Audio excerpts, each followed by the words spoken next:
നമ്മൾ അയൺ പോലെ ഒരു സിനിമ പ്രതീക്ഷിച്ചാണ് വന്നത്. പക്ഷെ അയൺ പോലെ വന്നപ്പോഴത്തേക്ക് ഇവിടെ വെറും അയണി ചക്ക പോലെയാണ് ഇരുന്നത്. ഞാൻ എനിക്ക് വർക്കൗട്ട് ആയില്ല സിനിമ. ഇതെനിക്ക് തോന്നുന്നു വിജയ്ക്ക് വേണ്ടി എഴുതിയിട്ട് സ്ക്രിപ്റ്റ് മാറി സൂര്യക്ക് വന്നയാന്ന് തോന്നുന്നു. കങ്കുവയ്ക്ക് ശേഷം സൂര്യ നായകനായി എത്തുന്ന കാർത്തിക് സുബ്രാജ് സംവിധാനം ചെയ്യുന്ന റെട്രോ ഇന്ന് തിയേറ്ററുകളിലേക്ക് എത്തുകയാണ്. അപ്പോൾ നമുക്ക് കണ്ടിറങ്ങിയ പ്രേക്ഷകരോട് സിനിമ എങ്ങനെയുണ്ടെന്ന് ചോദിച്ചറിയാം.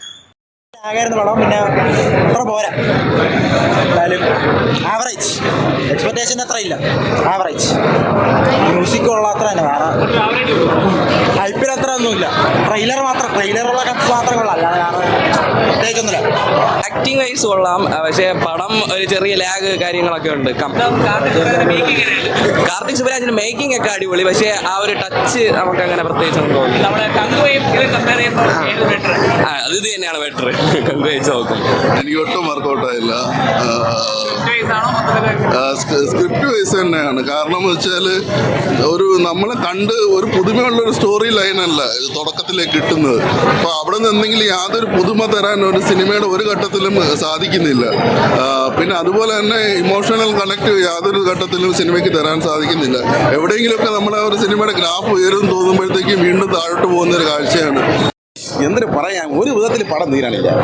ആദ്യമേ തുടക്കത്തിൽ ആ പാട്ടൊക്കെ വന്നപ്പോൾ ഒരു ബിൽഡപ്പ് ഉണ്ടായിരുന്നു. ആ ഒരു ബിൽഡപ്പ് കുറച്ച് കഴിഞ്ഞപ്പോൾ ഇല്ല. കുറച്ച് കഴിഞ്ഞപ്പോഴത്തേക്ക് ഭയങ്കര ശോകമായിരുന്നു. മാസം എന്ന് വെച്ച് കഴിഞ്ഞാൽ ഭയങ്കര മാസമായിരുന്നു. പക്ഷേ മാസം കൂടിപ്പോയതിൻ്റെ കുഴപ്പമുണ്ട്. ഭയങ്കരമാണ്. പക്ഷേ സൂര്യചേട്ടനെ നമ്മൾ എങ്ങനെയല്ല പ്രതീക്ഷിച്ച് വന്നത്. കാര്യം നമ്മൾ അയൺ പോലെ ഒരു സിനിമ പ്രതീക്ഷിച്ചാണ് വന്നത്. പക്ഷേ അയൺ പോലെ വന്നപ്പോഴത്തേക്ക് ഇവിടെ വെറും അയണി ചക്ക പോലെയാണ് ഇരുന്നത്. ഞാൻ എന്തെന്ന് പറയാൻ, എനിക്ക് ഒട്ടും ഇഷ്ടപ്പെട്ടില്ല. എനിക്ക് തോന്നുന്നു തിയേറ്ററിൽ ഇരുന്നവർക്ക് അത് തന്നെയായിരുന്നു അവസ്ഥയെന്നാണ് എനിക്ക് തോന്നുന്നത്. കംപ്ലീറ്റ്ലി പോരാന്നാണ് അഭിപ്രായം. സത്യം പറഞ്ഞാൽ ഭയങ്കര ബോറും ഭയങ്കര ലാഗും. ഞാൻ പറഞ്ഞില്ലേ, നാടിനെ രക്ഷിക്കുന്ന ഒരു കഥയായിപ്പോയി.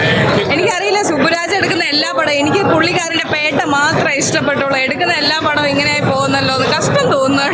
കൊള്ളത്തില്ല.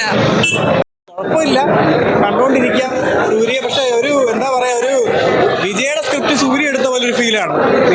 വിജയ്ക്ക് വരേണ്ട സ്ക്രിപ്റ്റാണ്, പക്ഷെ അത് സൂര്യ അടിച്ചു മാറ്റി യൂഷ്വൽ നമ്മുടെ വിജയുടെ ഒരു സ്ക്രിപ്റ്റ് ലൈൻ ഉണ്ടാവുമല്ലോ, നമ്മുടെ ഒരു രക്ഷിക്കാൻ പോവുക, നാടിനെ രക്ഷിക്കുക.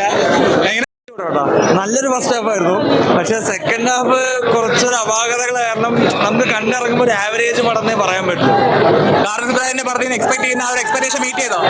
അങ്ങനെ ഇല്ലല്ല. കാർത്തിക് സുബ്രാജ് അയാളുടെ മേക്കിംഗ് ശൈലി എല്ലാം പക്കയാണ്. പക്ഷേ കഥയിൽ എവിടെയൊക്കെ ഒരു സെക്കൻഡ് ഹാഫിൽ എന്തൊക്കെ ഒരു